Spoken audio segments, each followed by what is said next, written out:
Students, welcome to back my YouTube channel agri Baba में आपका स्वागत है। तो आज मैं लेकर आया हूँ आपके लिए एग्रीकल्चर बायोलॉजी का नौवा लेसन सूत्रकृमि का पार्ट 4। इसके अंदर हम इम्पोर्टेंट चीज़ें पढ़ेंगे जो सूत्रकृमि की सामान्य संरचना के बारे में दी गई है। तो इसमें मैंने 10-15 पॉइंट जिनमें से 10 पॉइंट के लगभग 10-11 पॉइंट के लगभग बनाए हैं जो इम्पोर्टेंट पॉइंट है। इनको आप अपनी कॉपी में उतार सकते हैं और नोट्स बनाकर आप इनको पढ़ सकते हैं। हम शुरू करते हैं। सूत्रकृमि की सामान्य संरचना में क्या क्या होता है। तो यदि आप चैनल पर नए आए हो तो चैनल को सब्सक्राइब करें और वीडियो को लाइक करना ना भूलें। तो हम शुरू करते हैं। सूत्रकृमि की सामान्य संरचना। फर्स्ट नंबर पे सूत्रकृमि का शरीर लंबा व बेलनाकार होता है। यानी जो सूत्रकृमि होता है उनका शरीर बिल्कुल क्या होता है, थोड़ा लंबा होता है और बेलनाकार यानी थोड़ा गोल होता है। सेकंड नंबर पे ये दोनों सिरों पर पतला होता है। आगे वाला सिरा और पीछे वाला सिरा थोड़े क्या होता है, पतले होते हैं, बीच में थोड़ा गोल होता है यानी थोड़ा मोटा होता है। फिर थर्ड नंबर पे आता है जो इम्पोर्टेंट है, इसके शरीर में एक गुहा होती है। शरीर के अंदर एक गुहा उपस्थित होती है जो किस किस के बीच में उपस्थित होती है, ये इम्पोर्टेंट है। तो ये जो गुहा होती है वह देह भित्ति यानी शरीर की जो भित्ति होती है सूत्रकृमि की एवं आहार नाल की भित्ति होती है, दोनों भित्ति के बीच में स्थित होता है। शरीर की भित्ति व आहार नाल की भित्ति दोनों के बीच में स्थित होता है।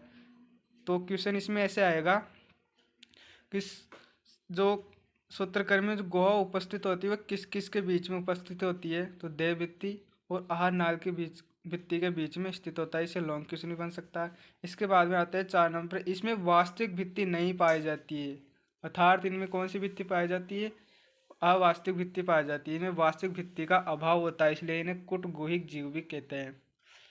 अब आता है 5वें नंबर पे, इनका शरीर कठोर प्रतिरोधी उपचार में क्यूटिकल से ढका होता है। ये इम्पोर्टेंट है और क्वेश्चन भी है कि इसका जो सूत्रकृमि का शरीर होता है वह उसका आवरण किसका बना होता है।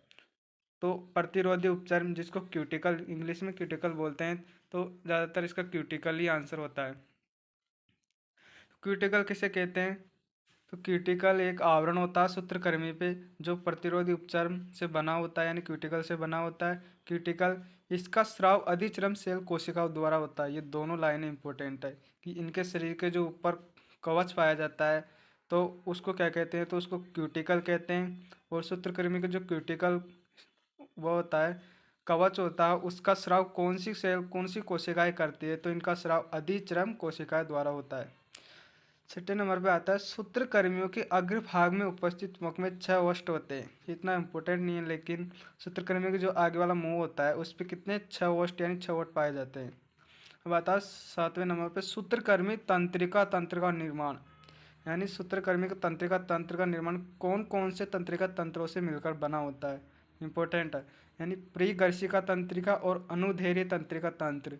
परिघर्षिका न्यूरॉन सिस्टम और अनुदैर्घ्य न्यूरॉन सिस्टम दोनों मिलकर सूत्रकृमि के तंत्रिका तंत्र का निर्माण करते हैं। 8वें नंबर पे जो इम्पोर्टेंट लाइन है, परिसंचरण एवं जो श्वसन तंत्र होते हैं वो दोनों ही सूत्रकृमि के अंदर अनुपस्थित होते हैं, दोनों ही नहीं पाए जाते।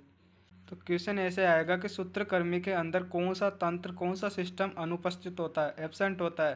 तो इसमें आएगा एक परिसंचरण तंत्र और एक श्वसन तंत्र, दोनों क्या होते हैं, अनुपस्थित होते हैं।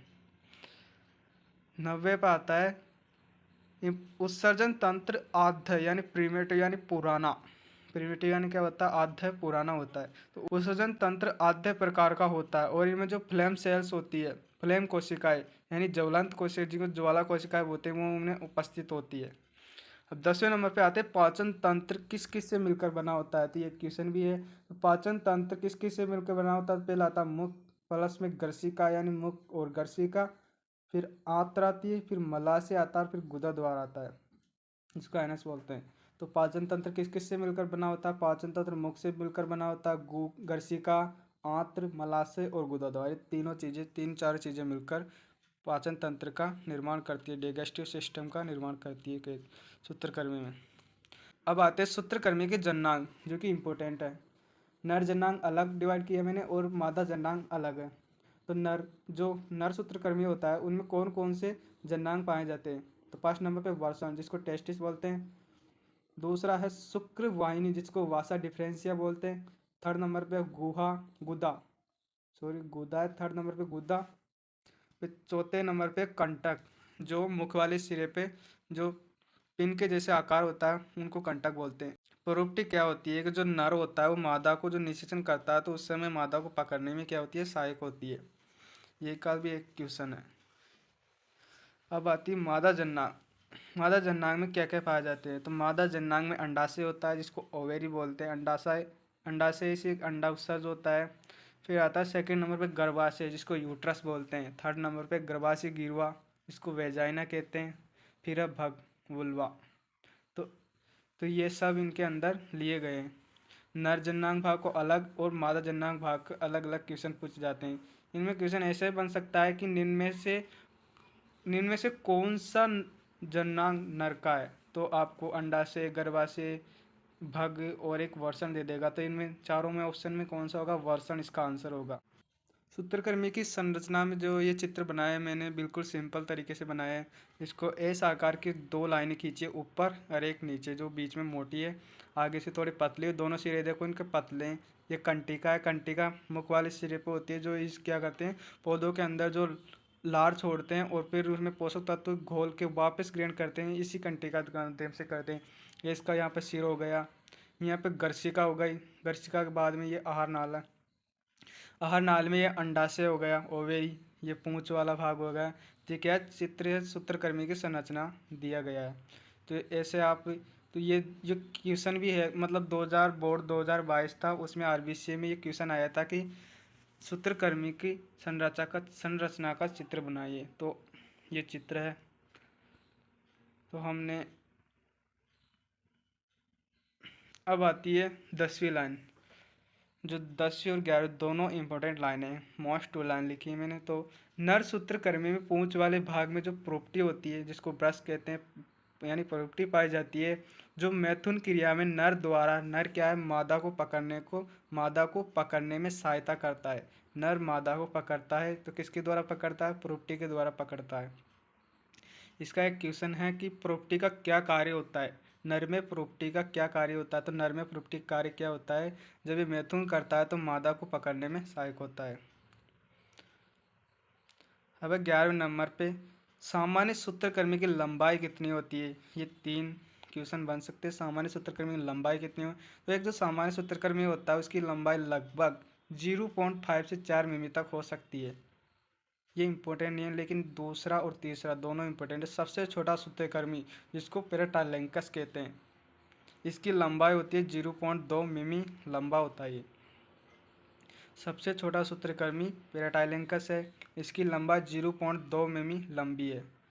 सी पे आता है सबसे लंबा सूत्रकृमि कौन सा, तो सबसे लंबा सूत्रकृमि पैरालोंगिडोरस है। इसकी लंबाई कितनी है, 11 मिमी लंबाई। ये 2022 में क्वेश्चन आया। तो इसमें सूत्रकृमि में से 3 क्वेश्चन आए। एक तो सूत्रकृमि में सबसे लंबा सूत्रकृमि की साइज कितनी थी, और सूत्रकृमि की सामान्य संरचना का नाम लिखिए, और एक सलग से क्वेश्चन आया था। तो आपको वीडियो पसंद आया तो वीडियो को लाइक करें और चैनल को सब्सक्राइब करें, और मैं अगले पार्ट लेकर आ रहा हूँ, पार्ट 5। धन्यवाद।